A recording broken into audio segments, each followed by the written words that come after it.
രാഷ്ട്രീയത്തിൽ ആരോപണങ്ങളൊന്നും പുതുമയുള്ള കാര്യമല്ല. എന്നാൽ അധികാരത്തിന്റെ മറവിൽ നിന്നുകൊണ്ട് സീറ്റ് കച്ചവടം നടത്തുന്നത് പോലുള്ള ആരോപണങ്ങൾ ഉയർന്നാൽ അത് കാര്യമാക്കുക തന്നെ വേണം. അത് പാർട്ടിയിലെ ആഭ്യന്തര പ്രശ്നമാണെന്ന രീതിയിൽ ഒതുങ്ങുകയുമില്ല, ഒതുക്കാൻ പറ്റുകയുമില്ല. കേരളത്തിൽ ശുദ്ധ രാഷ്ട്രീയത്തിന്റെ മുഖമായി സ്വന്തം ഹൈപ്പ് കൊടുത്ത് ഉയരുന്ന കുറച്ചു നേതാക്കളുണ്ട്. സതീശനും ചെന്നിത്തലയും KC-യും കൊടിക്കുന്നിലുമൊക്കെ ആ ലിസ്റ്റിൽ ഉൾപ്പെടും. ഇതിൽ KC-യുടെയും കൊടിക്കുന്നിൽ സുരേഷിന്റെയും പേരുകൾ ഹരിയാനയിൽ ഉയരുന്ന സാമ്പത്തിക ഇടപാട് വിവാദങ്ങളിൽ ഇപ്പോൾ ഉയർന്നു കേൾക്കുകയാണ്.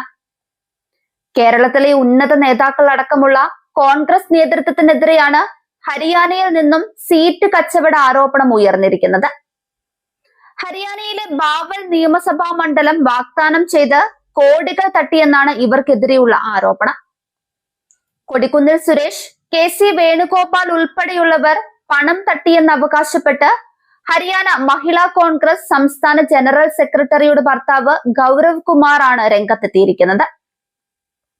കൊടിക്കുന്നിൽ സുരേഷിന് 1.60 കോടി രൂപ നൽകിയെന്നും KC വേണുഗോപാലിന്റെ PA അനസിന് പണം നൽകിയെന്നും അദ്ദേഹം പറയുന്നുണ്ട്. പ്രിയങ്ക ഗാന്ധിയുടെ സെക്രട്ടറി സഹബ് ഖാൻ 35 ലക്ഷം രൂപ വാങ്ങിയെന്നും പിന്നീട് ചോദിച്ചപ്പോൾ തിരിച്ചു തരാൻ കഴിയില്ല എന്നുമാണ് പറഞ്ഞതെന്നും പറയുന്നു.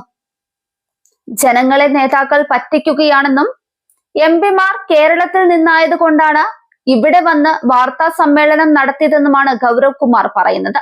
ഇവിടെ DGP-ക്ക് പരാതി നൽകിയിട്ടുണ്ടെന്നും തനിക്ക് 7 കോടിയിലധികം രൂപയാണ് ആകെ നഷ്ടപ്പെട്ടതെന്നും ഇതിനെ തുടർന്ന് കഴിഞ്ഞ ദിവസം തന്റെ ഭാര്യ മഹിളാ കോൺഗ്രസ് സ്ഥാനം രാജിവെച്ചതായുമാണ് ഗൗരവ് കുമാർ പറയുന്നത്.